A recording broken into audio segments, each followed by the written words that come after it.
Good evening, everyone.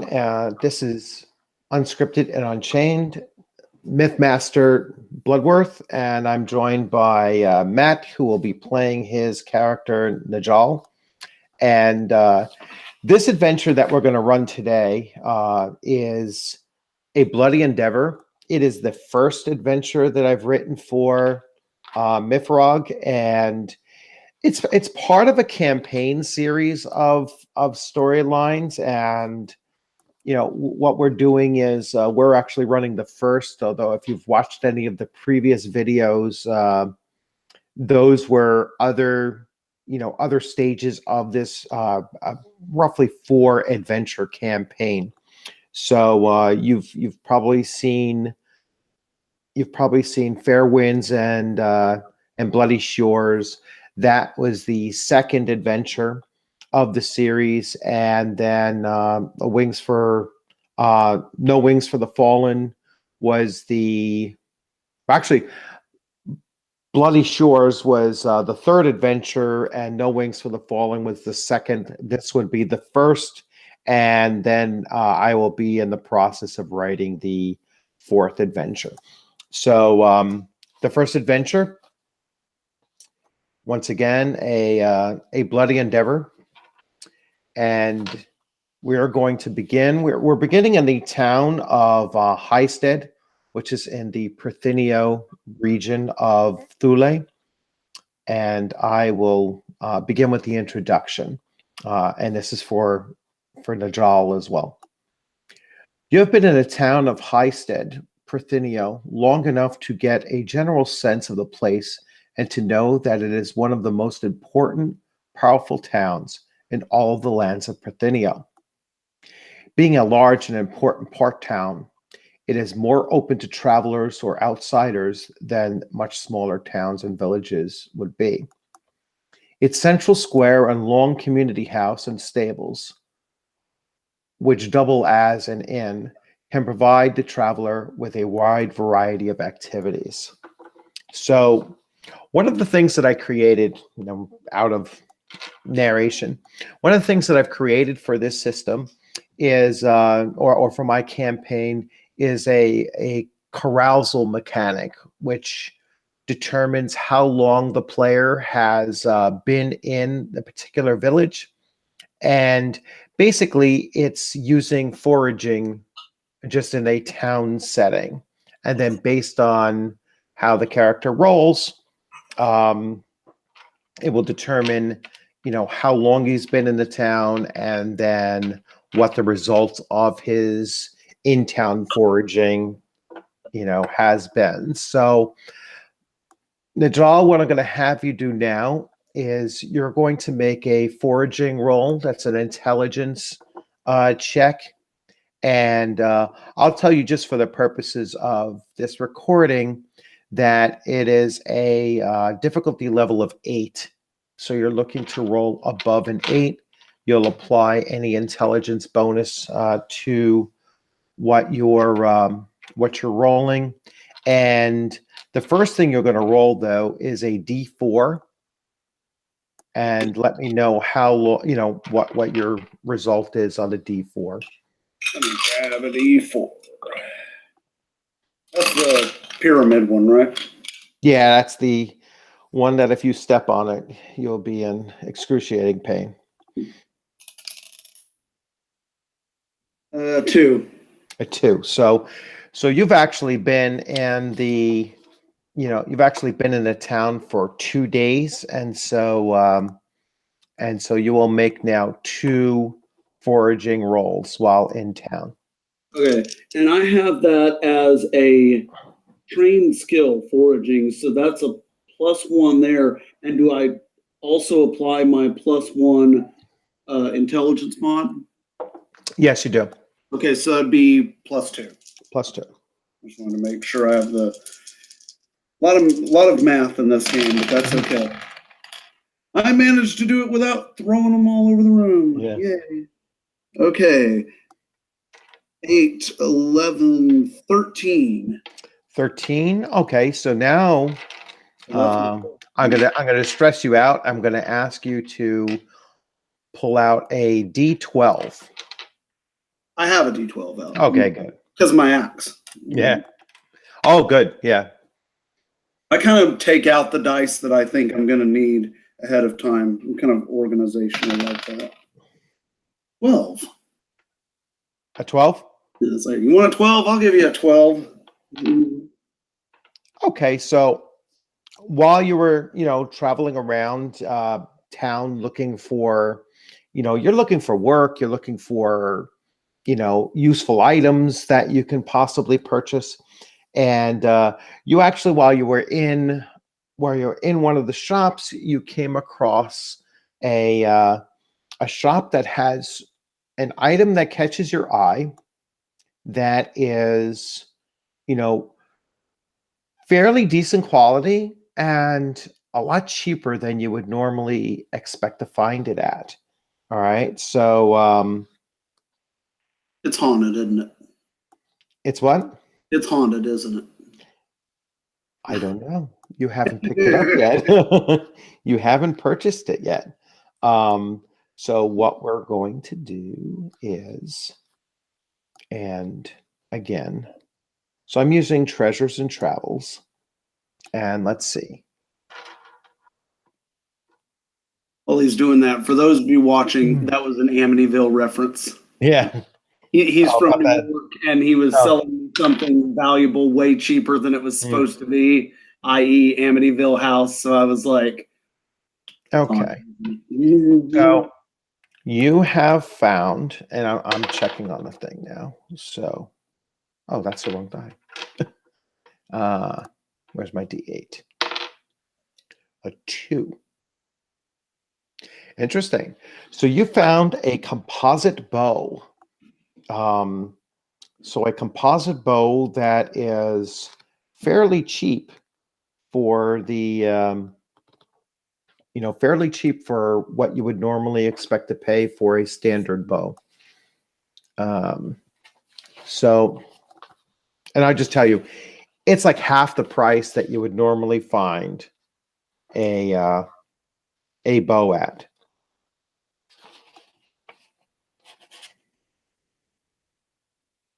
What's today's date? Is it the 7th? The 7th, yes. Yeah, so let's have a little fourth wall break for a second. So I will tell you. So the bow, they do need to index this game. The weapons, I think, are on page 49. I'm wanting to say. Let's see. 49.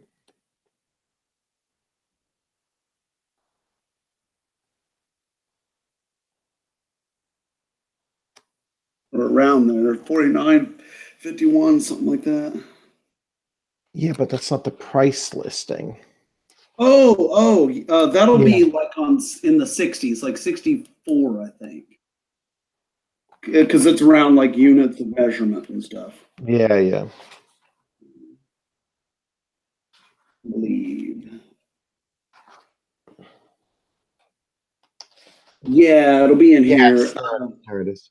All right, so let's see, a composite bow. Weapons. A composite bow. Let's see. Bow. A composite bow is normally about 6 silver, so about 3 silver.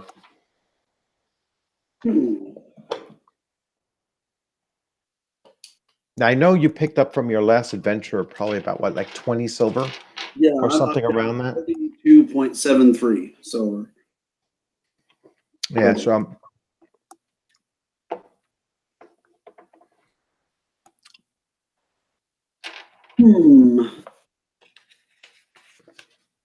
Should I purchase it?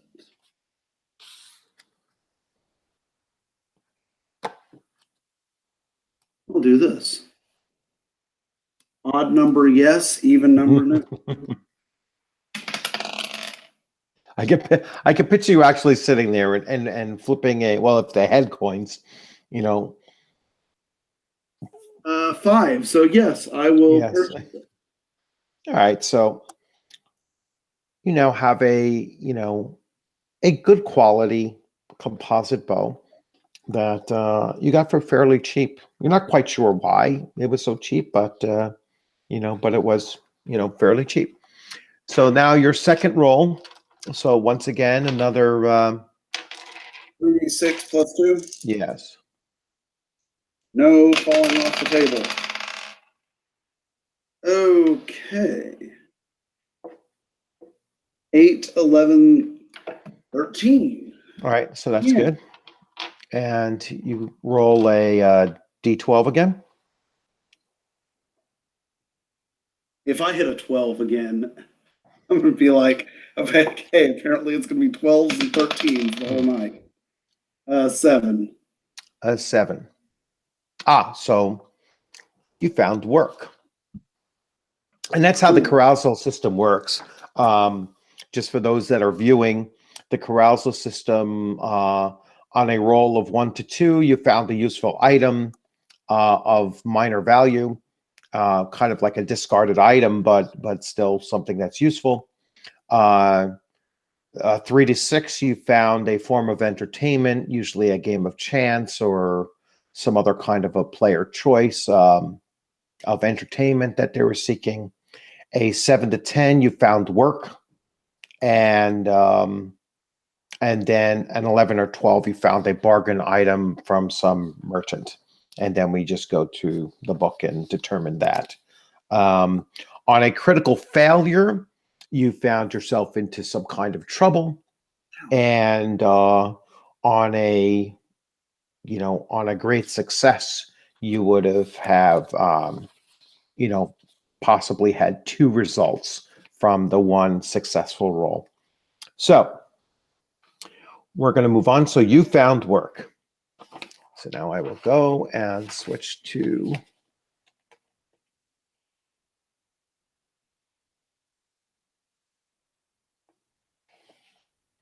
okay. During your stay in a town of Highland, you discover the town is ruled by an earl. All right, his name is Sven Anarkstrom. He's an elderly man who's ruled for about 30 years.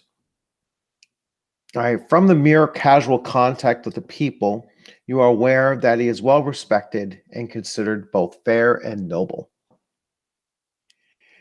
You hear a rumor that he seeks men willing to go on an expedition to a nearby village that is within his sphere of tribal control,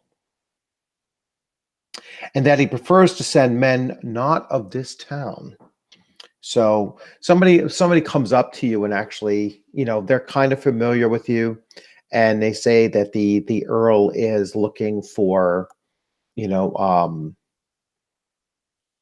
for adventurers or for, men willing to prove themselves.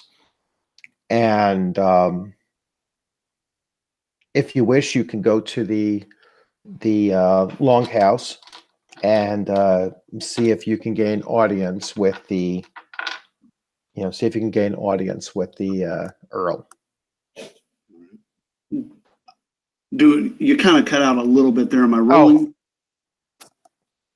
So you've been invited.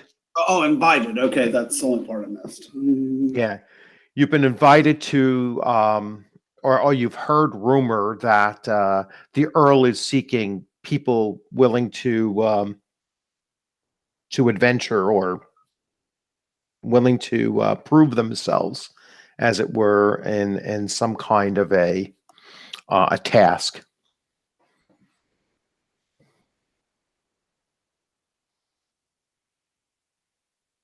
All right, so let's see.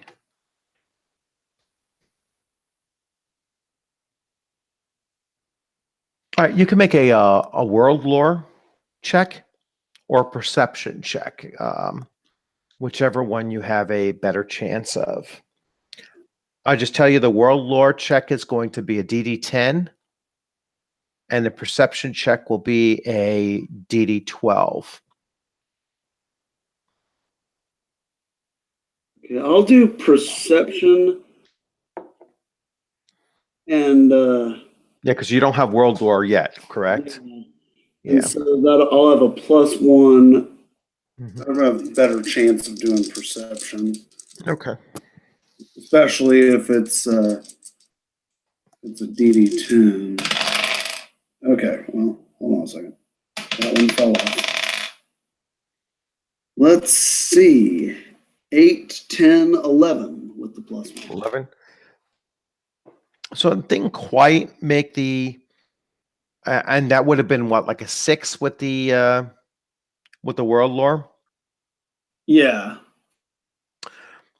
Okay, you don't really know very much else other than that there's just a rumor, um, looking for, looking for people to go out for work. You don't know anything else.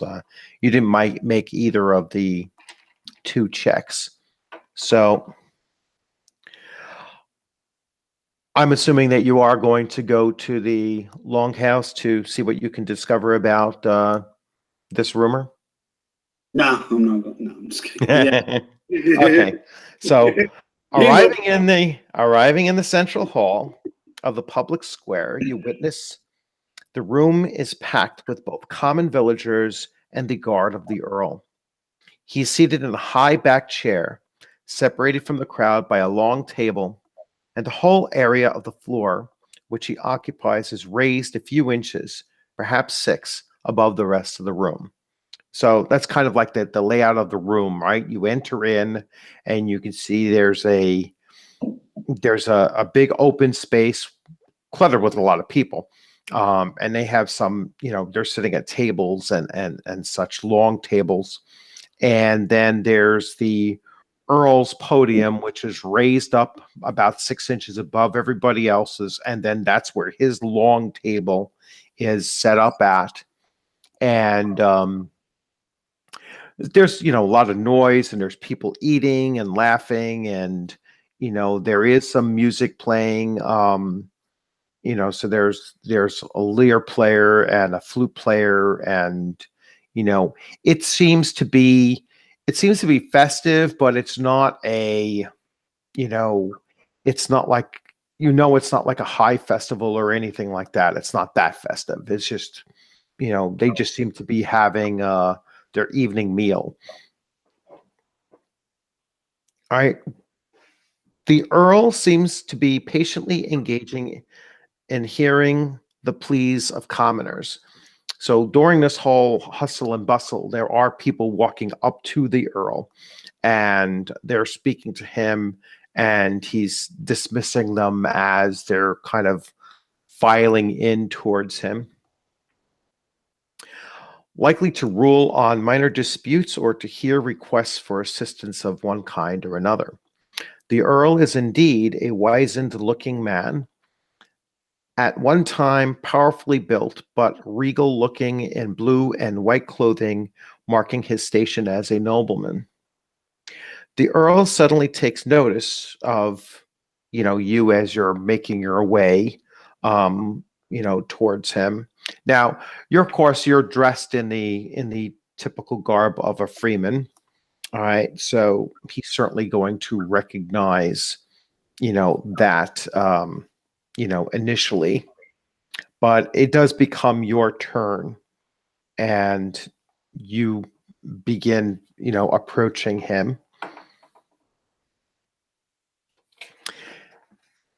I'm going to have you make a social check. Social check. Huh? Yes. Okay. That's probably charisma, right? Yeah, I would believe so. Let's see. Social skills, charisma. Yes. Okay. -2 if you don't have that trained. Okay. Most But I likely do have a +1 to that. So it'll for the charisma. So it's be a okay. -1. Okay. No falling off the table. Let's see. 7, 8, 9. Oh, not bad. Okay. All right, so it's now your turn. You walk forward, and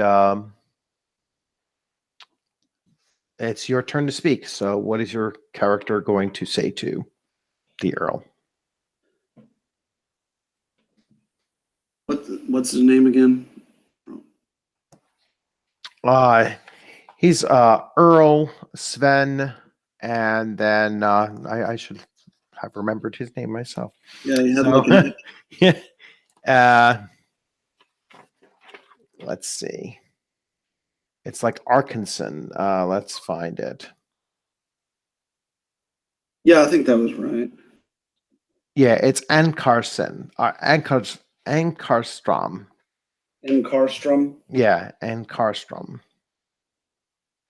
I approach his raised dais, and I make a slight bow respectfully, and I say to him, "Greetings, Jarl Arkenstrom. If I may, could I have a moment of your time?" He just gestures with his hand like, you may speak. Thank you, sir. I encountered a man who I assume came at your behest. He said you were looking for adventurers, preferably not from this town, to aid in some quest. So I came as soon as I was told about this. I'm indeed from this region of Prethenio, but I'm from Merendi village, and I would like to be the first to volunteer my services for whatever endeavor you have in mind. Oh, he accepts your greeting, and he says, well, that's very good to hear. He says, yes, I do have a task for men willing to prove themselves, and this task, he explains, is that word has reached this town that a village that is in his care has supposedly been sacked by an unknown party, but no other details had made their way along with the message that that the town has been sacked, or village. It's a small village has been sacked at the far outskirts of his territory, and he wants to send a group of warriors out to investigate it. He says that unfortunately you're not the first. He says, although you do appear to be one of the oldest, in the group that I was looking to send. He said, so you will accompany 4 other, young warriors of this town to investigate this, if you so choose to, take on this task. He says he then goes into some details. He says the word had come to us about 2 days ago, and not quite sure how long prior to that the actual attack had taken place. The village is or perhaps was Glen Bothan, 2 days' journey to the southwest of Highstead. He expresses his wishes to hire you along with the others to investigate and return with details of news of what occurred there. He's going to offer the entire group 10 silver nuggets if you return with that information. If you encounter any, any that you believe was responsible for the attack, and you manage to deal with them, he will, of course, increase the amount and pay you a bounty price on those for an additional 5 silver nuggets across the across the group. So he's sending a group of 5 of you, And bottom line, he's offering a minimum of 2 silver apiece, and potentially 3 silver apiece. My character sort of raises his hand to indicate he has a quick question for the Jarl. He offers you to speak. My lord, should we encounter those responsible, should we kill them all, or should we bring one back alive to explain why this attack took place? He says, if it is possible, he says, for you to engage them and potentially capture them, then that would be preferable. He says, if the force is too large, I'm not sending you out there to, get yourselves killed. He says, return and we'll adjust the number of warriors we need to send based on your information. I see. But if we can, we should at least try to bring at least one back alive. Oh, yes. He says that is preferred. If you do capture, any that you believe is responsible, then we can then question them and discover, what their purpose was. He says, if it's simply outlaws, then we already know their motives, and you could put them to the sword, or axe, or whatever you prefer.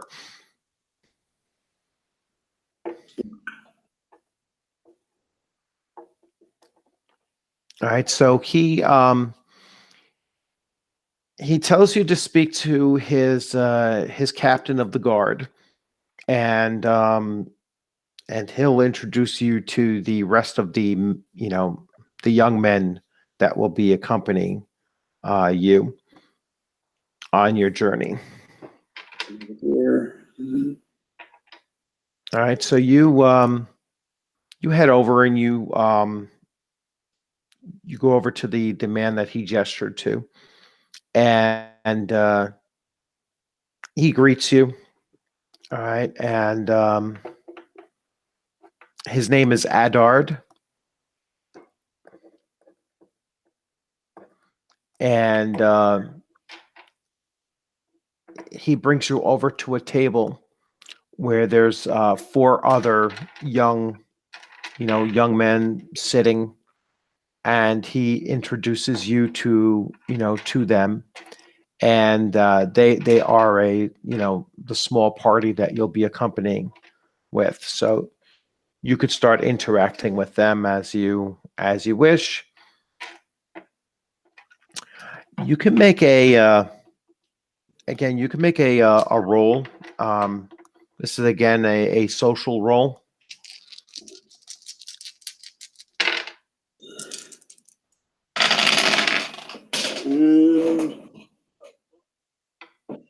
It doesn't lies. Let's see. 9 minus 1, which is 8. Then with my plus 1, so yeah, 9. So you got a 9 total? Yeah. Okay. So as you're talking to them and everything, they seem to be like a little bit they seem to be a little bit resistant, but you're like a stronger personality than they are. All right. So you kind of get a sense that you're certainly more experienced than they are. And even though you're an outsider, they seem to, warm up to the idea that based on your experience, that you will be leading this party. It was kind of close. Your roles were very similar, so they were kind of on the fence of whether or not to just allow you. But during your talking, your experience kind of shone through, and so they're willing to accept that you'll be in command of this expedition. All right.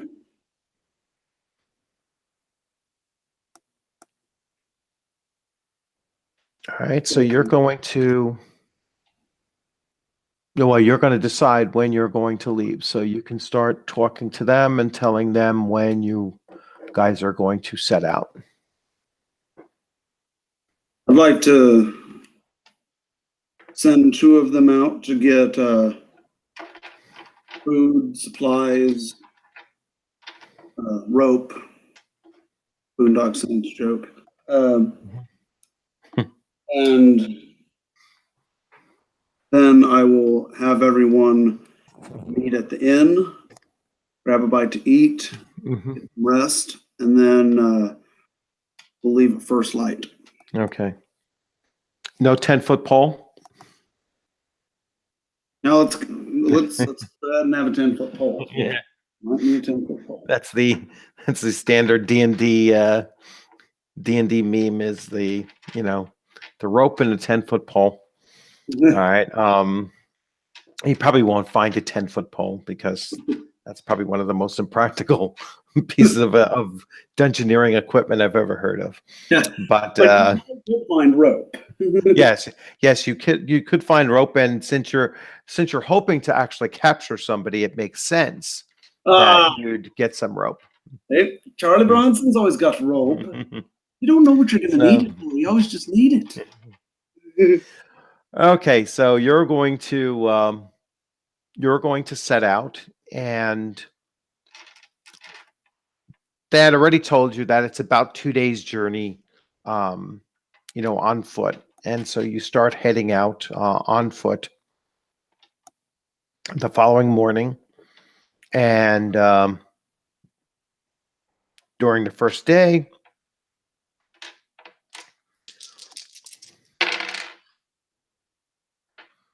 Okay.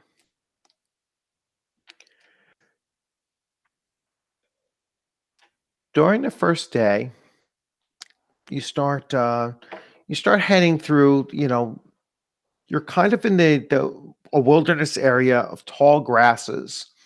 You see some hill country, off to your right. You're kind of heading down towards the shoreline. So you have the hills off to your right. You have the water to your left. Tall grasses, and you need to make an initiative roll. Okay. Now you're using your battle axe, and that gives you, because of its length, it gives you a bonus. All right. The men that are with you, one has a spear, and 2 have bows, and 1 has a hand axe. Okay. So initiative-wise, you could roll for yourself. And if I have a +1 to dexterity, that dexterity figures into it. Yes, dexterity figures in. Oh, well, 6 + 1, 7. Okay. So you rolled a 7. They rolled collectively. Are there any signs in this area indicating there might be any Native American casinos anywhere? No Native American casinos. That must be just Oklahoma. Any kind of out in the middle of nowhere area along the road, you'll come across. They're everywhere. Mm-hmm. Yeah. So you actually, as your guys are coming in through the tall grass, you do notice some movement, and the movement is like converging in on you, so you could actually see the tall grass moving, and you guys were just like pretty darn alert, for it, and you are attacked. You are attacked by some morning moon raptors. So Oh my!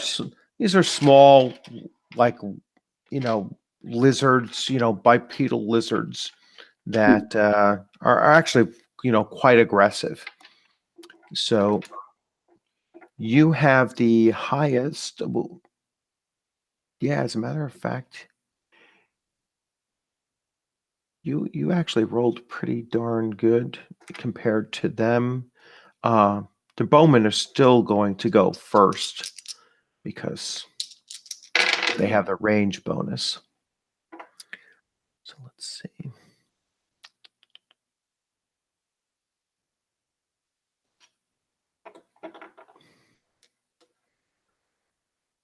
That missed though. And that missed.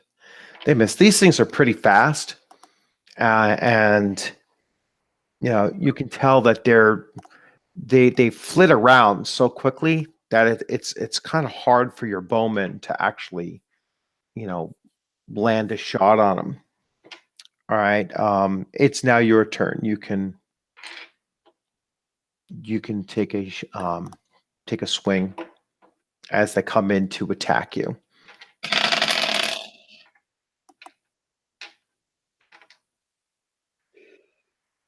Eight. OV of 4. That's 12 plus 1. 13. A 13. Yeah. All right. So 13, and that is 3 higher than you need, and so that is a rather good hit. So you will get a +1 to damage. It's a D12 plus 2, I believe. Yeah. Yes. So, 5. 5. All right. So, like I said, these are fairly small. They're small creatures, and you pretty much obliterate, the thing. They, like it's basically a lizard, not very tough. Like, so when you hit it with your axe, you kind of see that there's not very much resistance to just cleaving right through this thing, and you were kind of quite surprised. So the skin of it is not like a heavy leather, like lizard like skin that you'd expect to see on on an animal that's that would have like a natural hide to them. This is more like a thin skin type of reptile, so almost like hitting a snake, it just cuts like right through it fairly easily. A slightly taller, more aggressive version of the Geico gecko. No, they're like, what a raptor looks like, right? They're just smaller versions of, they're not like the velociraptors. They're like the small, Like the size of a small human. yeah, like smaller than a child. They're tiny. Like they're I see. Midget raptors. they're like bipedal, dog-sized animals. Okay. All right, so you killed one. The 2 archers missed. The guy with the hand axe goes. I'm gonna grab something real quick. Yep. Oh. All right. So he hit.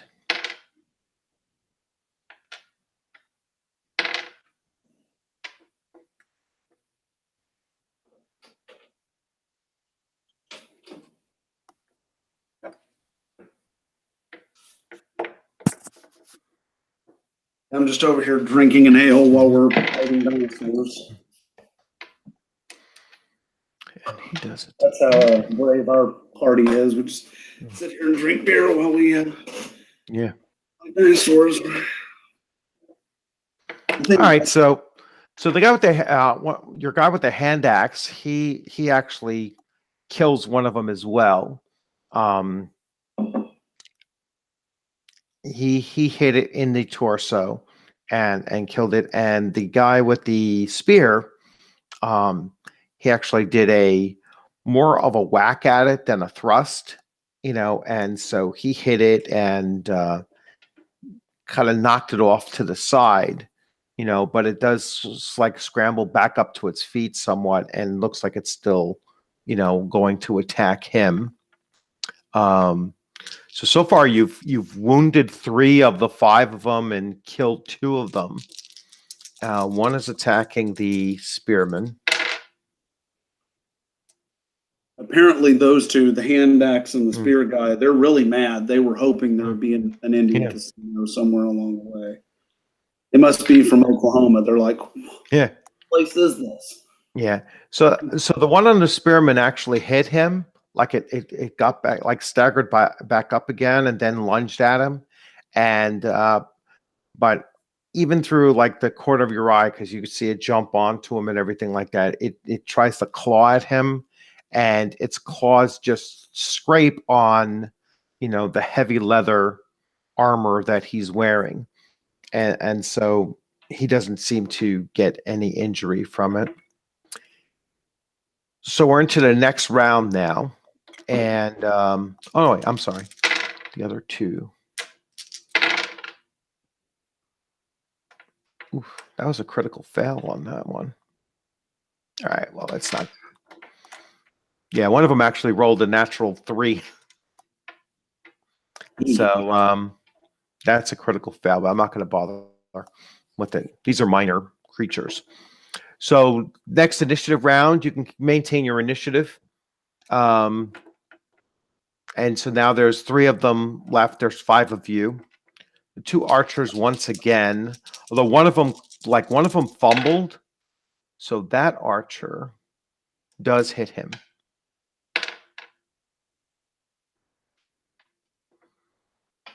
And he does kill his target. I forgot that you had hit, so. And then the other archer fires 12. Oh, he hit. He killed his.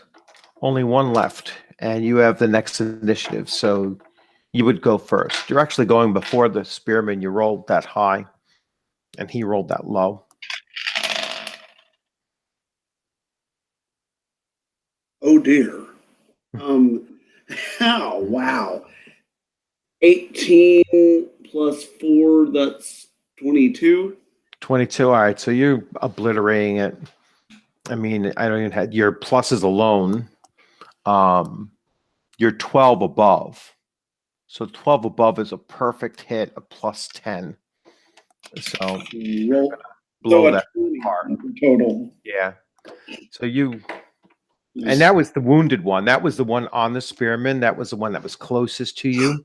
So you kind of lunge over at it when you see it going at the spearman, and you swing your battle axe and just obliterate it. So describe the hit. yeah. There's you just hit it like full in the body and just blow it to pieces. I'm wondering, are these things edible? I would think so. Yeah, it's not like they're poisonous or, they were alive and seemingly healthy. So it's probably the same as eating any other kind of meat. Yeah, you certainly wouldn't have to forage if you're going to take them and eat them. There'd probably be enough meat to feed 5 guys for 2 or 3 days. Yeah, there's probably enough provision, from them to eat for your, to have the protein for your journey. Yes. So to kind of prepare them, kind of salt, smoke, dry them, to preserve them. Would there be a role for that, or? No, I would, because I'd have to assume that you have salt with you, which you probably weren't, looking to do that. You're just going to cook the meat and eat it, that kind of thing. I was just wondering if it would be like laughs or something like that. Yeah. Yeah, so you continue, so you take them, you probably, take some of the, just take some of the meat because you're not going to drag all of the, Yeah. all the pieces and just wrap them up and Just smoke it or something. yeah, well you probably cook it later, when you make camp because you have a 2 days journey before you get to the village. In case we got food. Yeah. So you start, work, making your way, continuing along. One of your team members has a rough map of where you guys are going, and as you're approaching, the early evening time, you start thinking to yourself, this might be a good time to look for, a place to, either make a shelter or find a shelter. And so you're going to make a foraging roll, looking for some place to camp down for the night.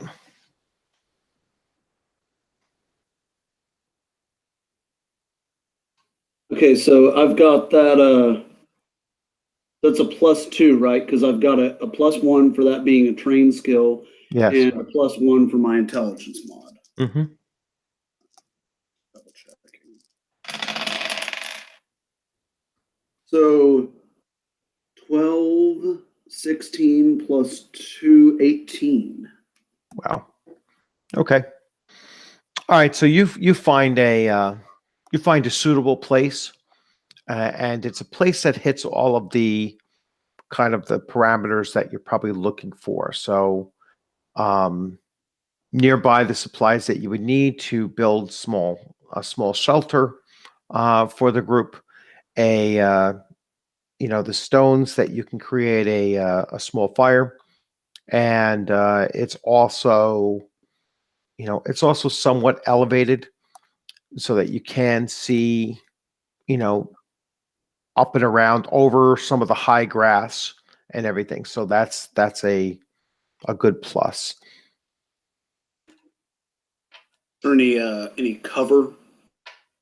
Only if you make it. So like if you're going to create if you're going to build some small tents, you probably had some of the materials that you needed, and all you needed from out here in the wilderness is like sticks that you could use to peg them down, or rocks to hold some of some of the tent flap down, or something to actually, dig if you are going to entrench at all. I meant cover more as in like concealment, like any large rocks, some trees, just shrubbery, anything that we could kind of get behind so that we're not just seen out in the open, anything like that up on this elevated area. Yes, you can do that. Like I said, like I said, your role was high enough that short of making a strong solid structure, you will have a somewhat defensible position, and one that gives you some better vision across the field of tall grass and some cover. Yeah. We could just say that there were some on one side. There could be like a little crescent of high standing rock. There's some, or even some small some trees, Yeah. Where you could establish that. All right, so as you guys are, you got a small fire going, you're cooking off some of the meat, and one of your members, one of the bowmen actually, he does spot some game animals. So you're looking across, and you know he spots at least one deer, and it's a good, it's a pretty good distance away. but that's up to you if you want to. I mean, you already have provisions, so it's really up to you if you want to do anything with it. Might actually try out my fancy new bow. Okay. Look up the stats for that. You said this is it's a composite bow. Mm-hmm. Oh, these are melee weapons. That's why I'm not seeing it. Composite bow is a D6 plus your strength mod. Okay. All right. So do I need to make an initiative roll, or am I just shoot? Yes, you would. Okay. Now a bow gives you a plus to your initiative roll. Plus, what's the plus? Is it 1, 2?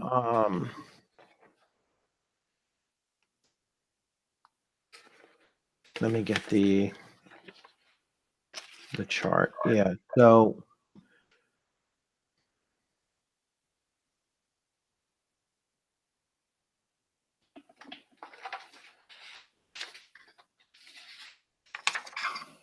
that's melee weapons.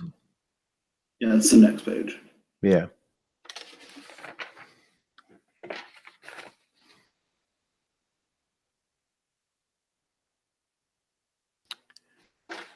Missiles. Composite bow is a D6 plus strength. It's a minus 1 for the cut and +3 for shock. Let's see. And it is a number 3. So number 3. -1 to hit in a confined space.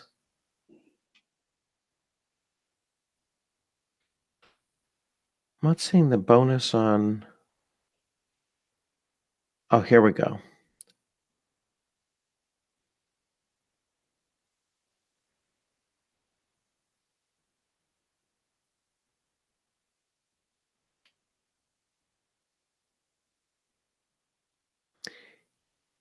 If your base range is medium range, so the OV mod is -2. You have initiative because they rolled a 1. Okay. I mean, even if you rolled a 1, your bonus. Okay, so I really don't even need to roll initiative. No, not when they rolled a 1. No. So I can go ahead and roll to hit. Yes. Which is a D6 plus strength mod, which my strength mod is. No. You're rolling 3d6 first. Yeah, that's Yeah. right. Yeah. That's damage. You're right. And you're at a -2 because of the range. Okay, so that basically we can say I have what is the OV? Because I had not applicable for my OV on missile, because up till this point I haven't had a missile weapon. So what's the natural OV for that? It's going to be the dexterity bonus. So it'll be the 10 plus the dexterity bonus. Okay, so that'd be 11. So 11, and you said -2. That sounds way too high. -2 for the range, yes. Yeah. It's -2. Okay. So it'd be a 9. Mm-hmm. It just seemed a little high.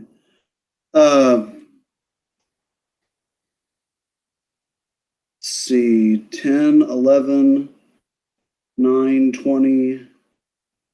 20. No, how many bonuses are what'd you roll? That's what I'm saying. You said my OV missile is a +10 plus the dexterity? No, it's a so what's your roll? You rolled I rolled a 12. a 12. And So that then would be a 10. And then what's your dexterity bonus? is 1. Is 1. Yeah. You actually just barely missed. Okay. So Yeah. just so is my OV for that? You said No, dexterity bonus the plus. base is a no, the base is a 10. In other words, it's not a bonus. The base is a 10. Okay. So most things have a defensive value of a 10. Um, in this case, they have that's a melee. In this case, they have a defensive value for missile of a plus 12. So that means that you have to roll a 12 or better in order to hit them. Now, because of your range, you have a -2 to your roll. Okay. All right. All right. So you rolled an 11 overall after all modifiers. You needed to roll a 12. Okay, I got you. What I'm saying, that's why perhaps I misspoke when I said that, the base is always 10. Yeah. Yeah, I got it. Certain small animals that move kind of fast, they'll get a bonus to, everything tends to be a little bit harder to hit with a missile weapon. All right. Rather than especially smaller animals, very fast animals are harder to hit with a missile. Yeah. Than they are with a melee. And melees, you'll see there, it's almost always easier to hit with a melee than it is. So yeah, so you fire off this arrow and it just barely misses. But because of the proximity of how close you were to hitting it, it definitely spooks and darts off. And then there's 2 others, that you now suddenly see, and they also leap off and follow along. So there was like a total of 3 deer. And you only got within what would be medium range for your bow. So it was close. You almost hit. Oh well, we still got lizard meat. Yeah, you still have the lizard meat. So you start, you eat, and then lizard meat isn't the greatest thing, but it is, a source of protein, and it's kind of tough, and but overall better than nothing. Whereas if you've ever had deer meat, Yeah. awesome. Yeah. Oh yeah, you're probably kind of like, oh shucks, we missed out on the deer meat. But the next morning, you wake up. You guys, I'm sure, probably rotated watch during the night, and everybody got a little bit of sleep, and you move on the next morning.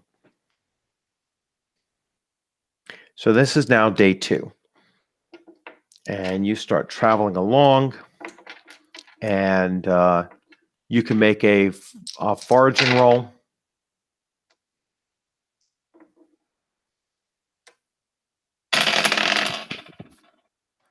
Oh man, let's hope this one's good. I actually caught that before it fell off.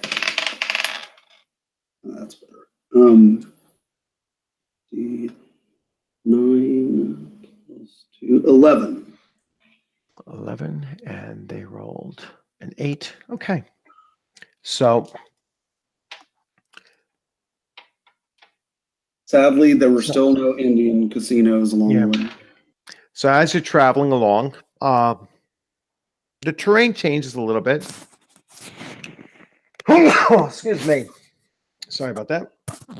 The terrain changes a little bit, and the grass isn't as high. You start seeing some more wooded area, and you start like following the map. You start peeling away from the shoreline and heading up into some of the hill country, and it looks like the village should be, a few miles away.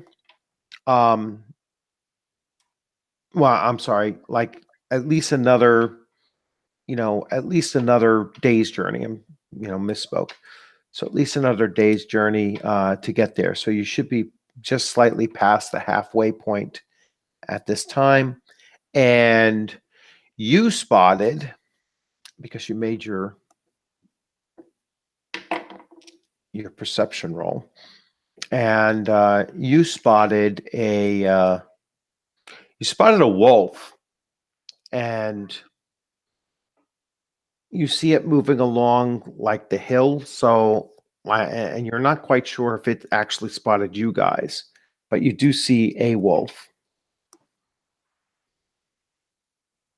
I'll leave it alone. I wouldn't kill a wolf. All right. I love wolves. All right. So you continue. And you're kind of like, your group is kind of like a little bit, leery, looking after it as you're walking by. You're not making too much sound. Try to keep a low profile. There's most likely more than one wolf. You're not quite sure, but at some point they probably would have noticed you, but they don't seem to move in because your group might be larger than what they have. And we also, obviously, by not killing that one, or not adopting a threatening or aggressive posture. Yeah. So the next, all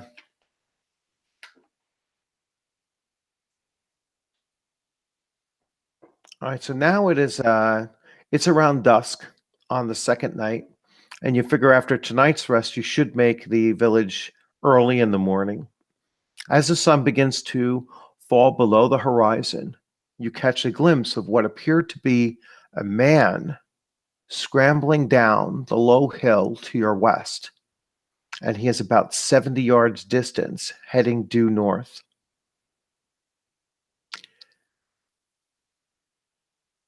Are you going to do anything? So you see what appears to be a man. It's kind of dusk. He's about 70 yards distance to your north.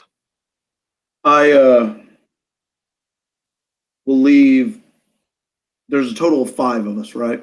Yes. Okay. I will leave the man with the axe and the spear behind to watch the camp. All right. I'll tell the 2 archers to come with me. Okay. They will fan out, have their bows drawn and ready, covering my flanks, one on each side, and I will go straight forward, and we will approach him to question him. Okay. So you start heading. All right. So after closer inspection, he is now within about 50 yards and running as fast as he can. My weapon's actually not drawn yet. I'm kind of. You can clearly see him. He is a man, but he's a little else of his features or dress can, really be told. So, like it's starting to get darker. He's certainly running away from you now because he does see you guys coming in, and but he's kind of scrambling and stumbling, and you guys are, moving. I would, assume quite swiftly. Like I said, I'm just telling him stop, but I'm making it clear I don't have my weapon drawn, but the 2 archers flanking me, they've already got their weapons on him.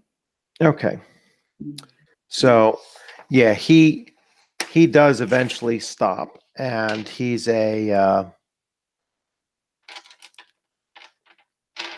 he's dressed in the clothing that you would normally associate with a thrall. He's a Cometian.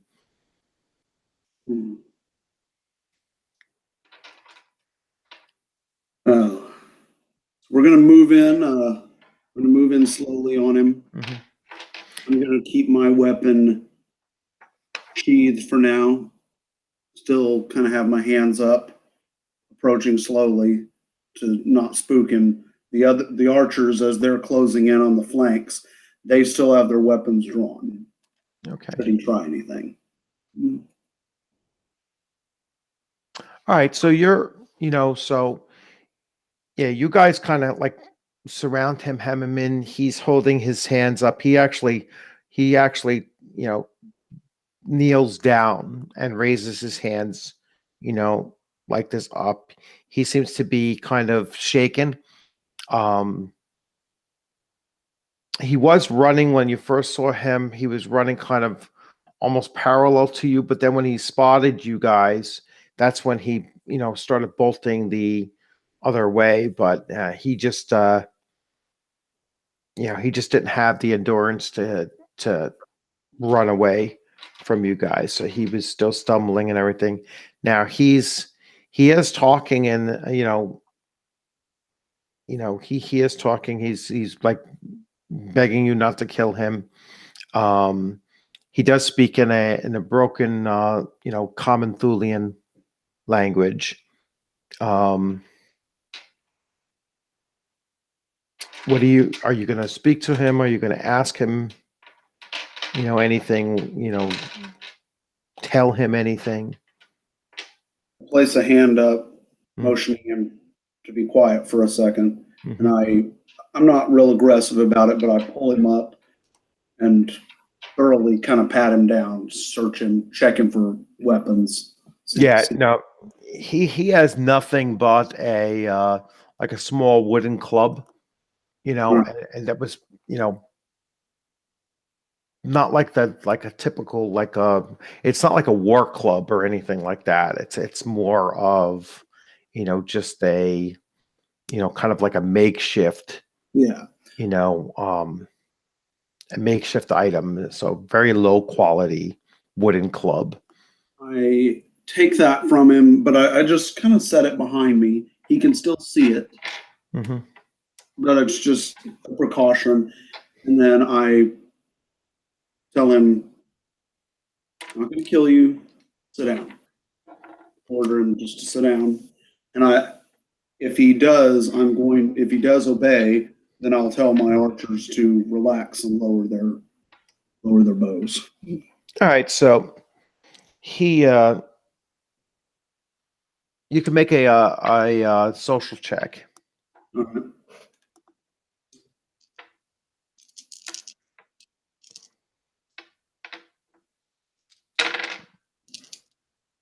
That'll be a -1 for me.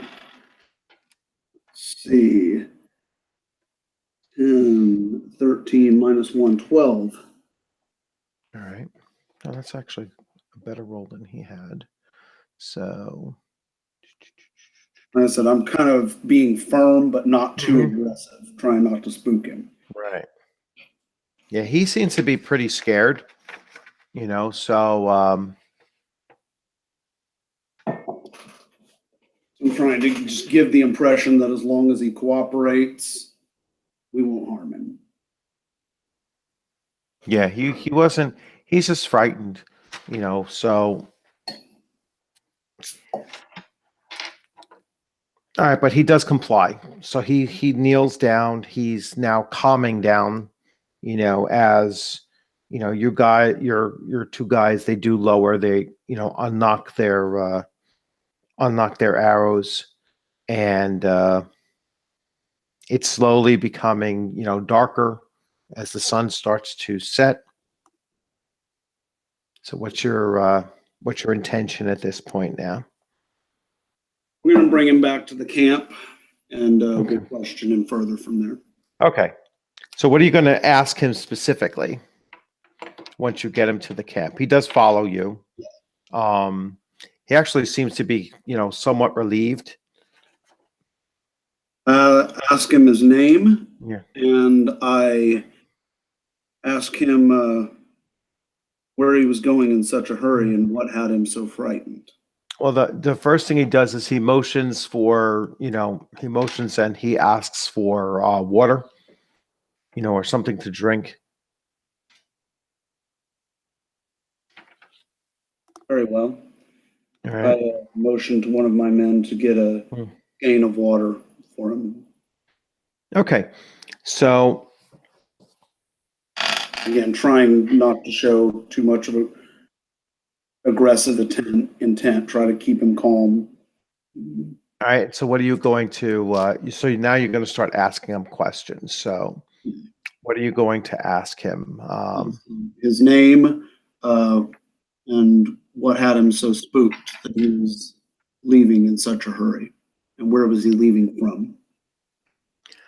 All right. So his name is Cote. Uh, All right. And he said he escaped from a village. He said a couple days ago that was attacked.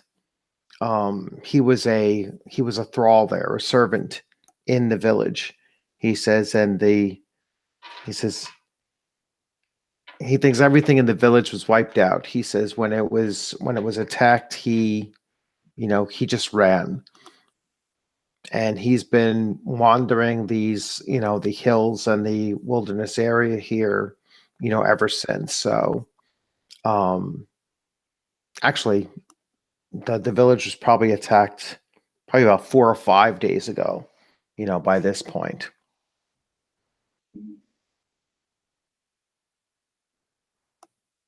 So he tells you where you can find the village, but he doesn't really want to go there.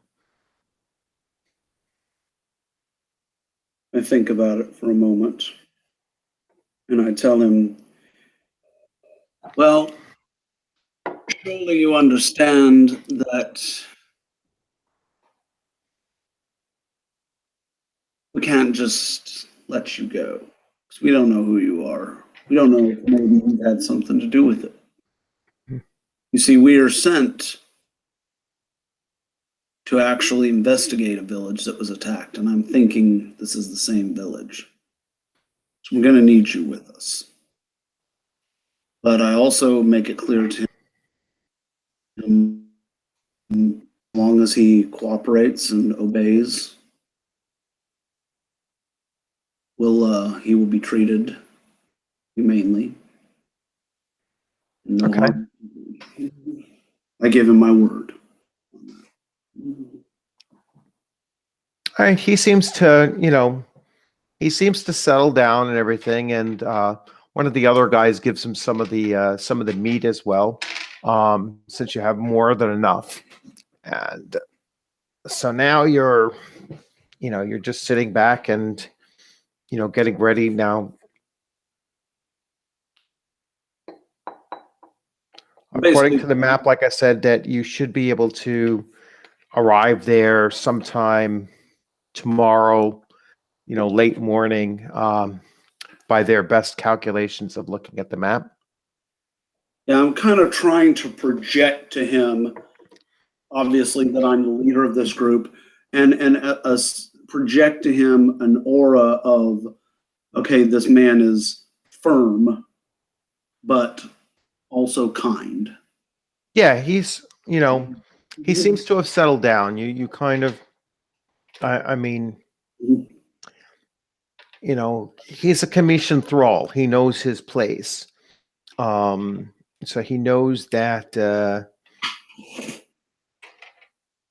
he knows the consequences, or at least you believe that he knows the consequences of not following the directions of of even a freedman, let alone, if nobleman or, someone of noble birth. So he sees that you're, obviously in charge. You're the one that's been doing all the talking, or pretty much all the talking.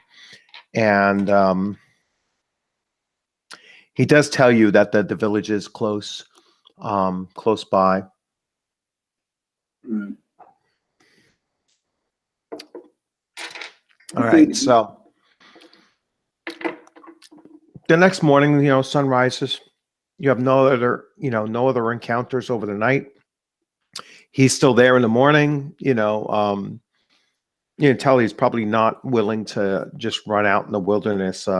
He's been wandering around for a couple days, and I'm probably still, pretty much fearful of, what he might encounter.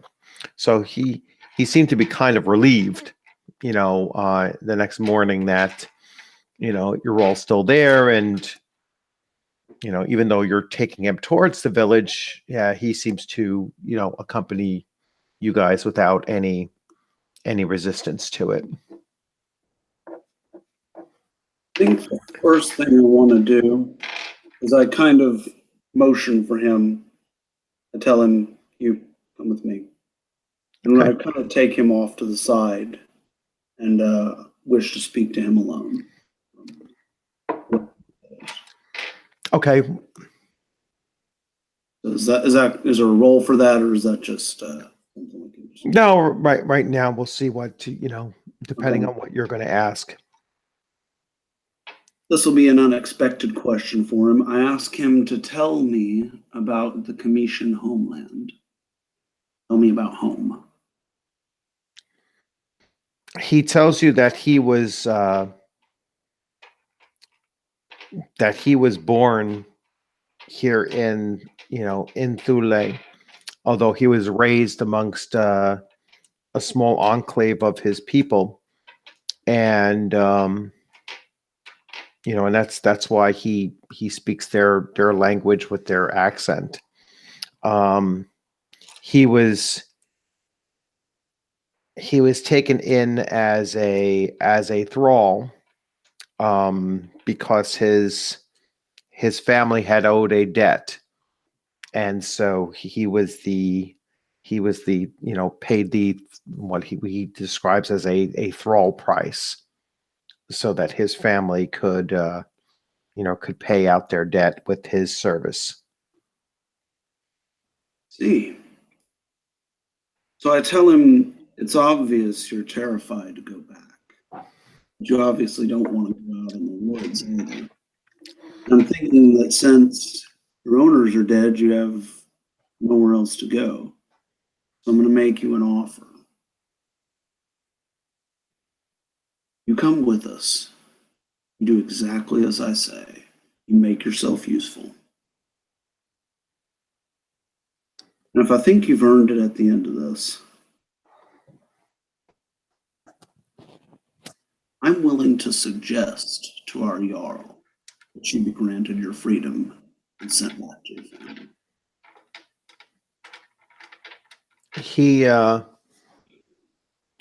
He basically says that he will serve you as you ask. All right. I ask him, do I have your word on that? So he bows again, and he says yes. He says, you have my word. He says, I will serve you as you ask.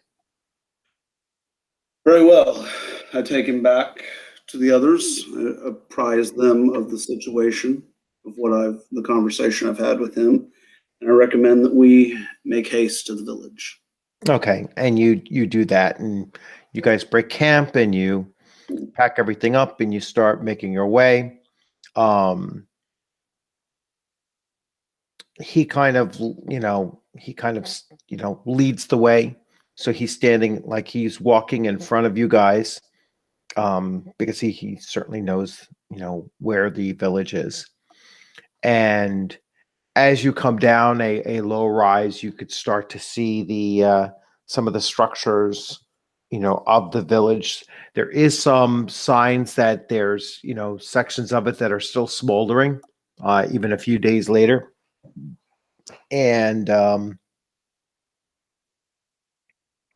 so you arrive at the remains of the village of Glen Bolthon, a small village that was nestled between the highlands and lay the southwest of Highstead in the region of Perthinio. The village has obviously been put to the torch, and only a few dozen survivors remain. So you do see a couple of, a few dozen people, a mixture of Thulians and a couple Cometians. And after a short survey, you and your group huddle away from the survivors, and you discuss the information. So that they had gathered. So you've all been walking around and looking and checking in on various things, and so here's a couple of roles that you can make here. All right. The first is a perception roll. And this is just a general perception of what you've gotten after viewing the entire, it's a small hamlet. It probably less than 80 people lived here. How many survived out of that? Probably about 18.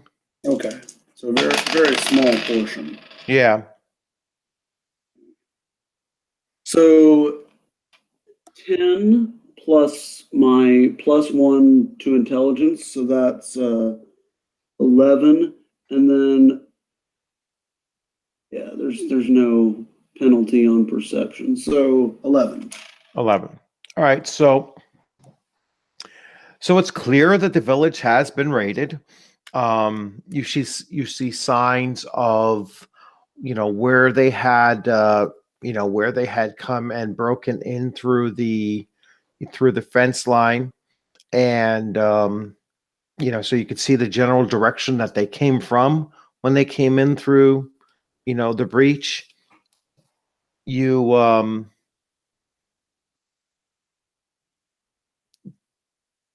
you could tell that the village itself, Glen Bothan, was a typical farming village.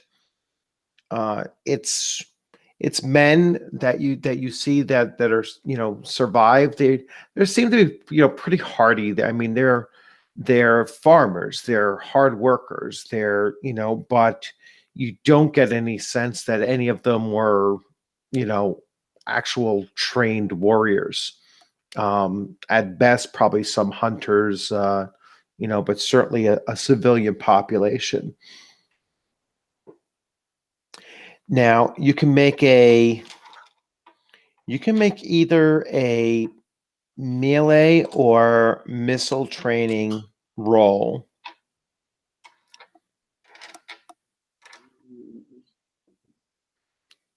Okay, so I have both of those as character rolls, so that'll be excuse me.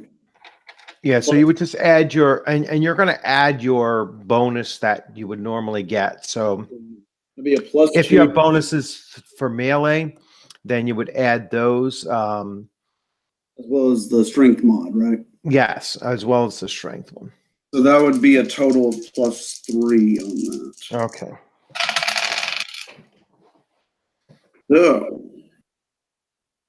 6, 12, 15.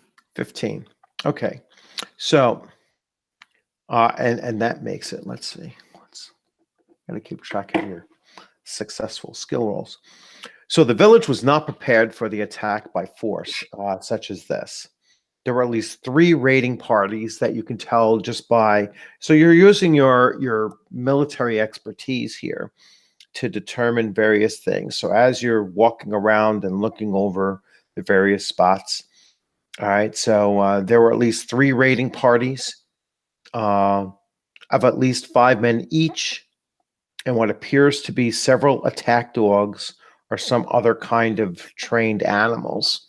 All right. And the reason why you determine that is that some of the corpses were not killed by, man-made weapons or handheld weapons or missile weapons. They were maimed by animals, most likely attack dogs, trained combat dogs. Now you can make another roll. Now this is on religious tradition.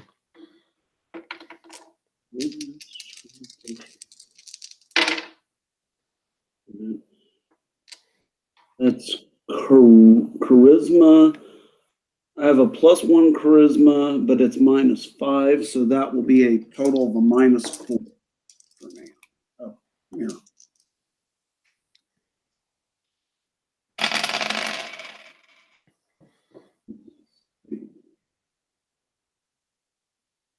Nine, 5. A 5? Yeah. Yeah, that's no. At least it's not a critical failure with an additional.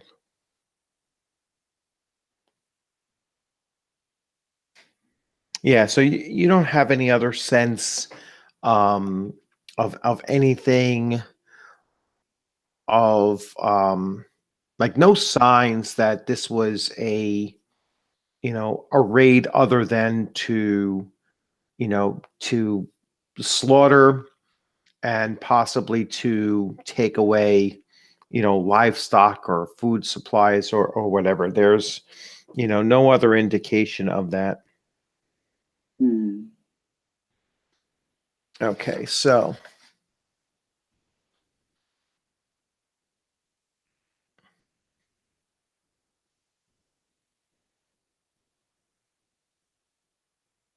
all right. So after this like full day of looking over everything and speaking to the survivors, and some of the survivors, they were very nervous and frightened. They want to leave with you if you're going to head back to. They don't want to remain here, which is probably a good idea because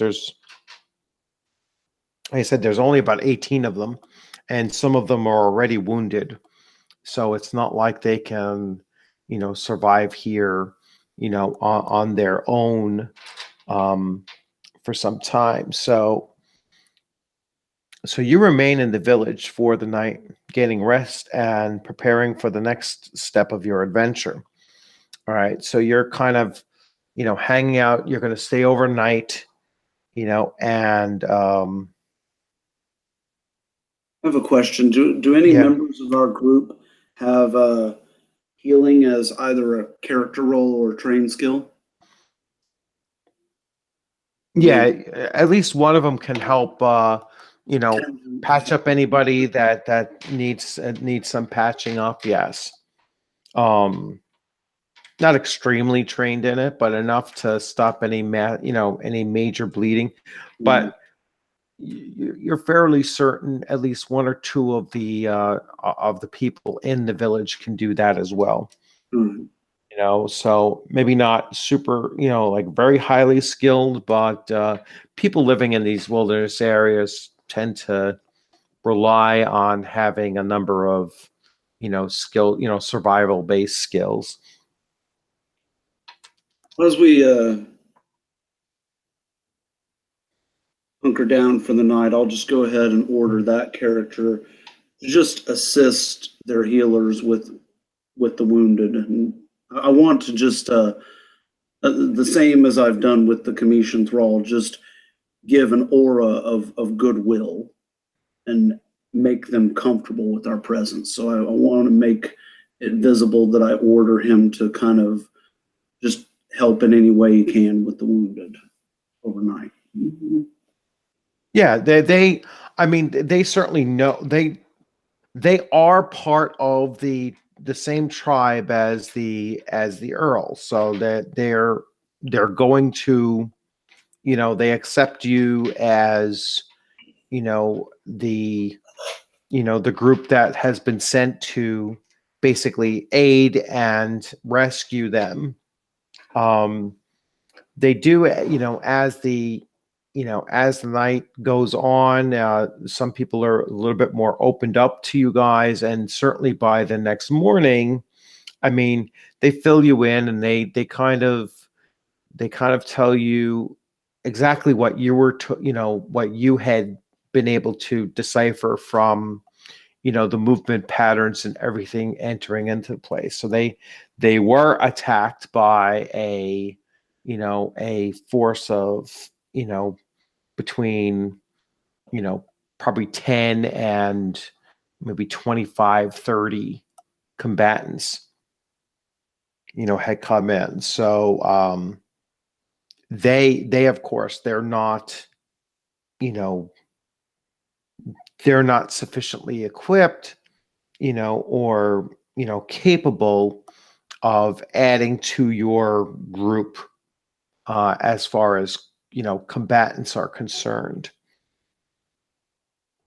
I think before we go to bed, I will have a meeting with my other 4 men. I don't want to come off as an autocratic leader.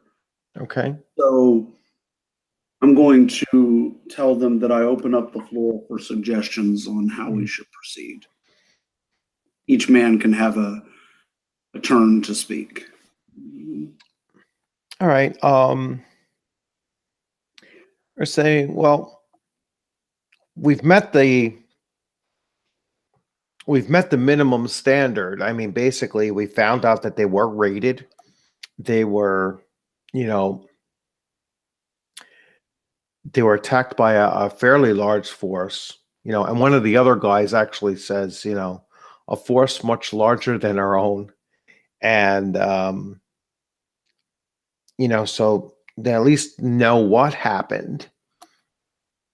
The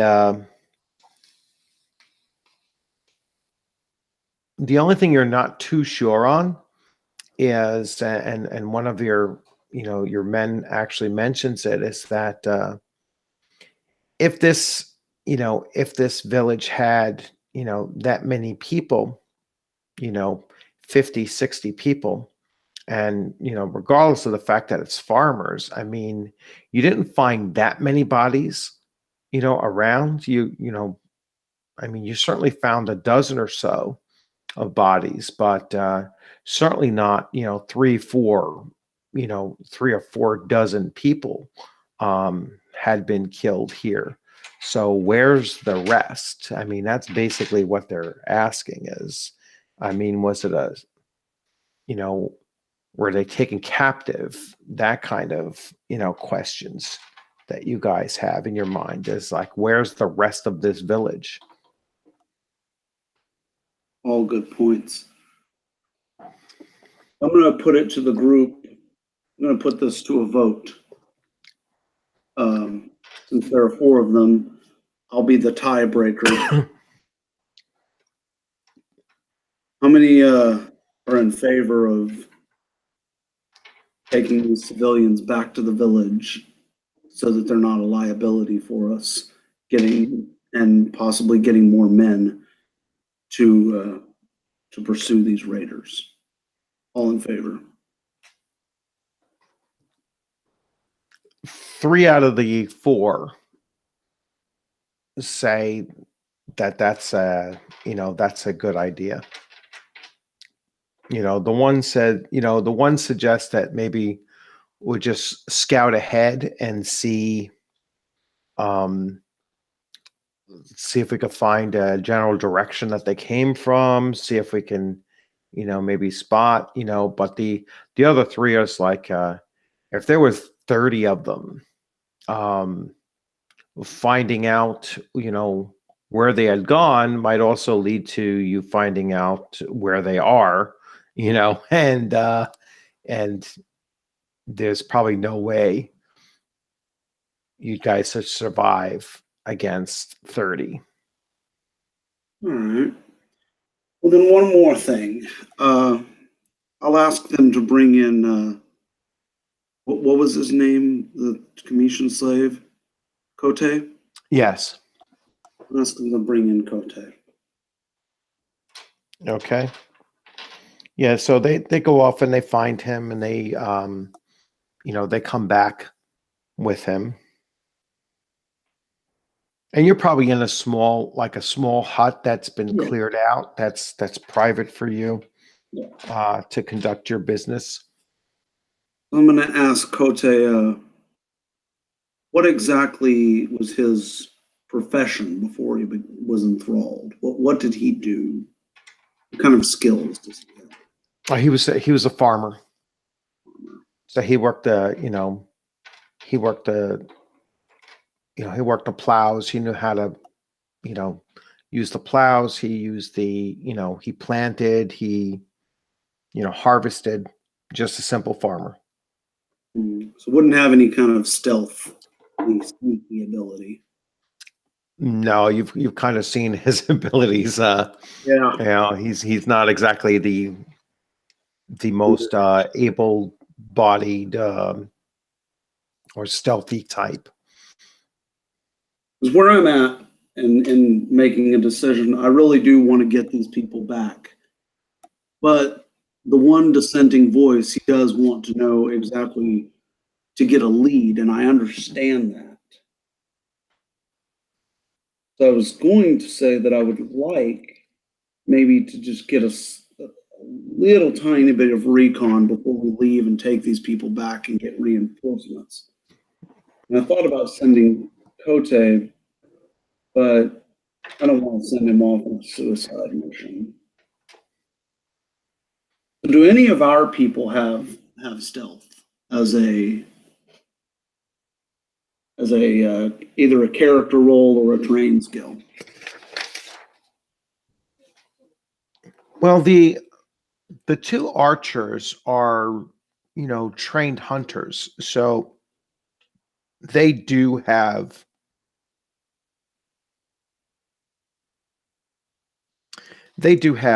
stealth, yes. All right, I'll put Because it to them. This will not be, I'll tell them this will not be an order. This is a request. It's totally up to you. And I will ask them if they would like to scout around and see if they they'll can. accompany you. I only want to send the two of them. Oh, you're going to send them out? Yeah, that's why this is a request, not an order.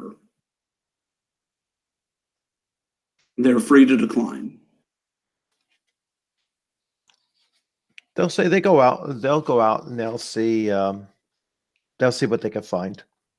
All right. Then I tell them I only want them out for an hour and a half. Okay. All right. So you probably send them out around, mid-afternoon. Yeah. I don't want them to do anything to put themselves at risk. Okay. All right. Let's see.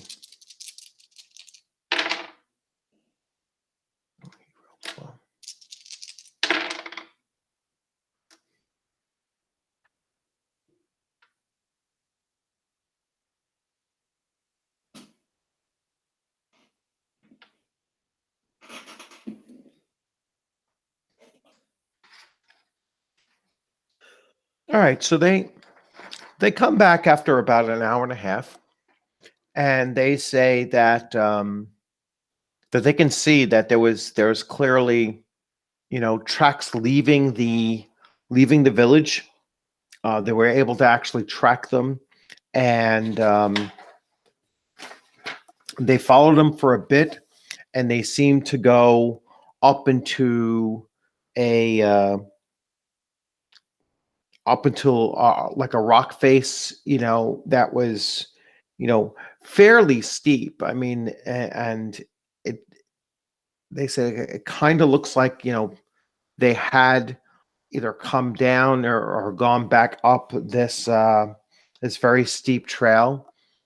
All right, but they didn't pursue it because at certain points the climb looks like it gets pretty pretty time consuming and potentially dangerous. So they returned instead to tell you that yes, they do see where the general direction that these guys had come from and then returned to, but not they don't have the right kind of gear to go after them, or it would have taken them too long and they would have been outside of the the 3 hour time span that you were giving them. Yeah. So I let them know that they did perfectly fine. Mm-hmm. That's all I needed to know. I'm updating my money. As I told you, I had 32.73 silver in total money. And that went down to 29 when I bought the composite bow. Right. That 0.73 silver, for half of that is, let's just calculate it. Let me see what it was. Yeah, no, not that. Yeah, 0.37. I give each of them 0.37 silver Mm-hmm. uh, for volunteering to do that. And I let them know that I don't expect anything else of them. I'm happy with what they've got, the information they've got. And I recommend that we, at this point, leave for the village and get these civilians back under the Jarl's care. Okay. All right. So that's what you guys are gonna. So that'll be the next day. Once you guys get everything sorted out, and so the next morning. All right. So what exactly are you going to? What orders are you going to issue out the next morning? The first thing I'm going to do is I have the small sayax, and it occurs to me that I've never really used this weapon. So, considering the fact that I've put the possibility of freedom out to Kote, and because I've asked him to serve us, it occurs to me that he's completely unarmed. Mm-hmm. And so we get into a fight. He's not going to be much help if he's completely unarmed.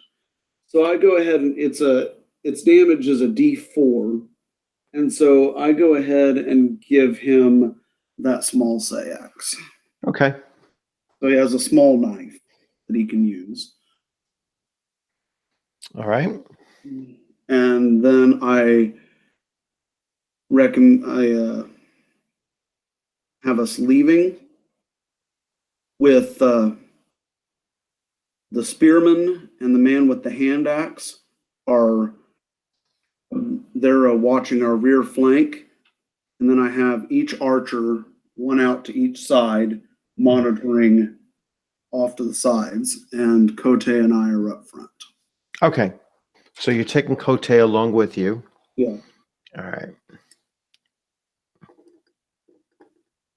All righty. All right. So now you're going out with a group of 6. Oh, you're part of the group of 6 now. Yeah. And so what direction are you? Civilians. We're kind of marching the civilians back. All right. So you're gonna.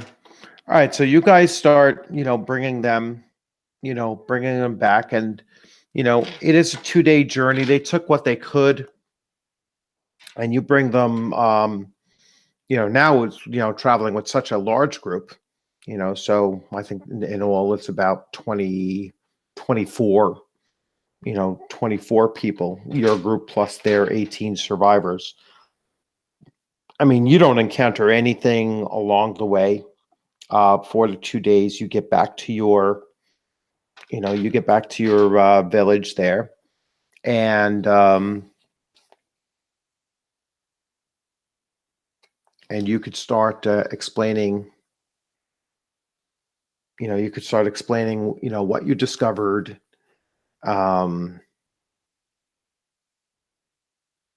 Numbers, the group numbers and everything like that you suspect. The fact that there was a mixture of, possibly trained animals and, obviously weapons used. Not quite sure what the whole purpose of it, just that there's a lot of missing people.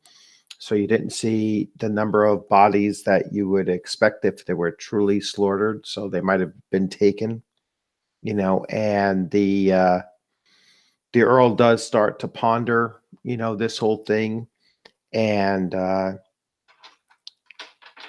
he says, once we bring some of our, rovers in, some of their, their hunting parties and such, he's going to put together a larger force, and he would like to send you along with them.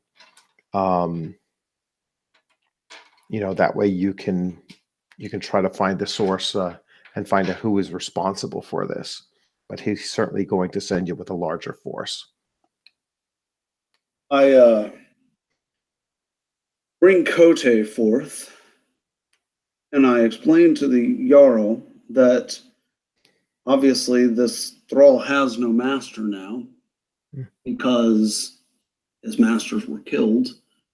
But the closest thing to a master that he has would be the Jarl himself, because those people were under his care and command.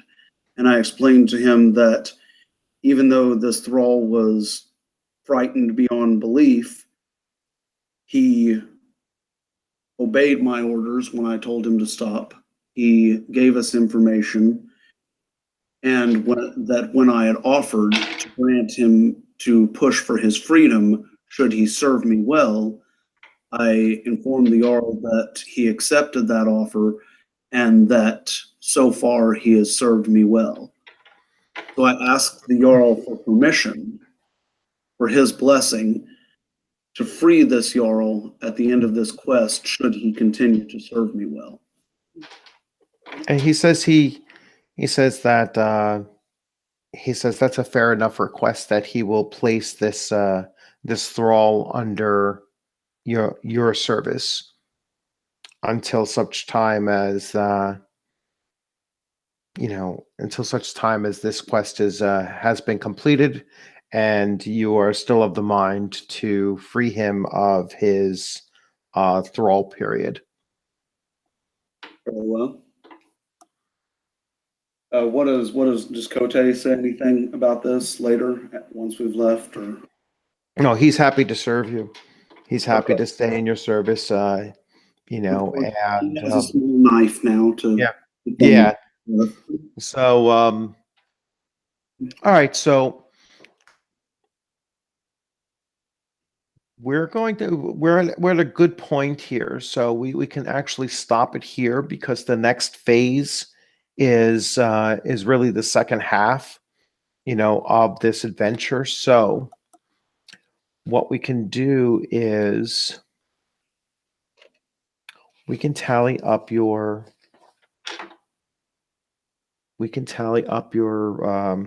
the number of skills that you did. 1, 2, 3, 4, 5. So 12 successful rolls at 25 each. That would be 300. So 300 plus another 150, 450. 450. Is that for the combat? That's everything. Okay. So 450 at halfway point, of the adventure.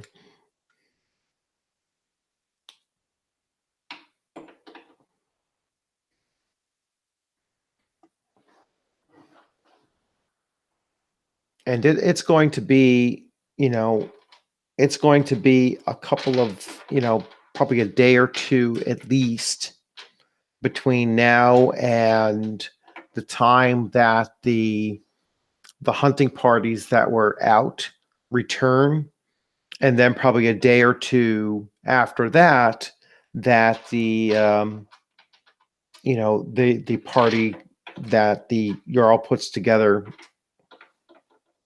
will be ready to move on out. Do you think we could finish this second half of this sometime tomorrow? Yeah, that's going to be fine. All right. So probably, how about something like 6 p.m. here, which would be 7 p.m. Eastern, I believe. That's going to be kind of like my my family's getting home sometime tomorrow evening. So, I mean, if we could do it earlier, that would be great. Okay. How about 4 Eastern? How's that? 4 Eastern's fine, because they should not be home by then. Okay. Yeah, so that'll be 3 o'clock here. Yeah. Yeah. All So right. 4 Eastern's perfect. Okay. Okay. So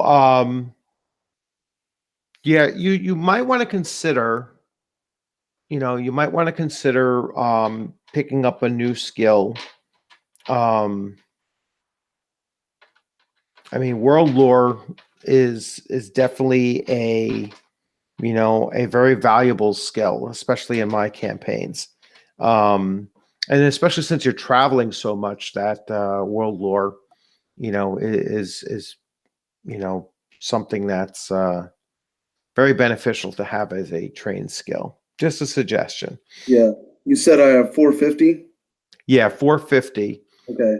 Which That puts me at 5,825, and I need 6,000 to go to level 5. So basically another 125, and I'll be at level 5. So probably okay. by the end of this quest, I'll be able to check off that world lore. Yeah. Oh yeah, that'll be for certain. Yeah. Okay. So what we're going to do is we're going to wrap this up then, and save it. I think it's a good length anyway. We're probably around the 2-hour, 2.5 hour mark anyway. So I think that'll be a good length of a video for wrapping up part 1. So once again, thanks for popping in, and we'll wrap this up tomorrow. And this is the end of part 1 of A Bloody Endeavor. And thanks for watching, everybody. I'm just going to end the recording, and you can hang on for a few more minutes.